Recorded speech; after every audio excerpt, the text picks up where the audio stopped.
Hello mga sisi, this is my first vlog. Napakaganda ng umaga ngayon. Kagigising ko lang at ito ang bumungad sa akin. Napakaganda ng sikat ng araw na para bang gusto ko maglinis. Dahil natapos ng Pasko at bagong taon, samahan niyo ako magligpit ng Christmas decoration. Ayan, simulan kong iligpit ang Christmas tree. Ang pogi na nagbi-video, haha. Sadyang ganyan ang buhay. Kung sinipag magkabit, dapat sibagin din magligpit. Nakakapagod pero masaya ako. Kasi nung bata pa ako, mahilig na ako sa Christmas decoration. Sarap lang balikan ng ating buhay. O siya nga pala, kasama ang aking pamangkin na si Kulyet. Sinasamahan ako magligpit ng mga gamit. Konti lang naman ang dekorasyon meron ako. Dahil nga 2 buwan lang ako namamalagit dito sa Pilipinas. Saktong Pasko pa. Mas mabuting konti lang ang dekorasyon. Dahil sa dagat lang naman akong tumitira eh. Haha. Nakakangalay. Kaya inabuti ko umupo muna. Taba ko na kasi eh.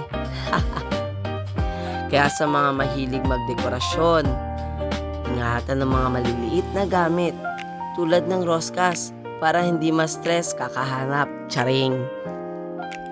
Nangangalahati na kami sa pagbabaklas. Medyo mabilis din dahil may kasama ako.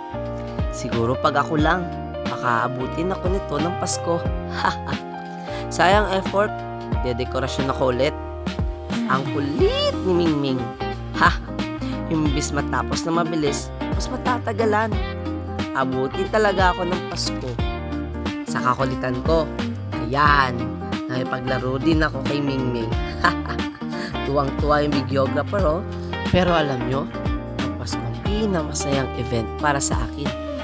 Dahil sa nagiging bata ulit ako, tulad niyan, may Christmas tree at lights. Sobrang saya ko, promise. Yun nga lang, first Christmas at New Year, nawala si Mama. Kaya malungkot pero alam ko, si Mama ayaw kami nalulungkot.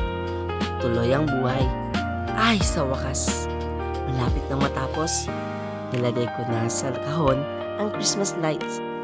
Sa sobrang saya, tignan nyo, todong ngisi ako niyan eh.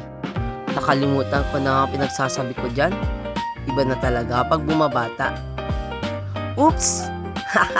Sa mga nakakapansin, sa hidden treasures, quiet lang po. Assets ko yan, walang kukontra.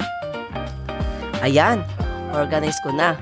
Ay, sa wakas, malapit nang matapos. Kunting kemot na lang, matatapos na ako.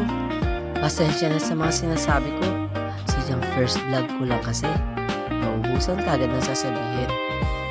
Kaya nga hinihikayat ako mag-vlog para naman makapag-level up ako. Sabagay, need ko din naman talaga mag-level up para naman may achievements tayo. Ayun! Nakapag-relax din. Sarap talaga pag may achievements. Malaki man o maliit, kailangan pahalagaan.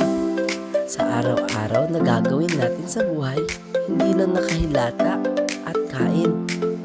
Sipag sa araw-araw ang kailangan.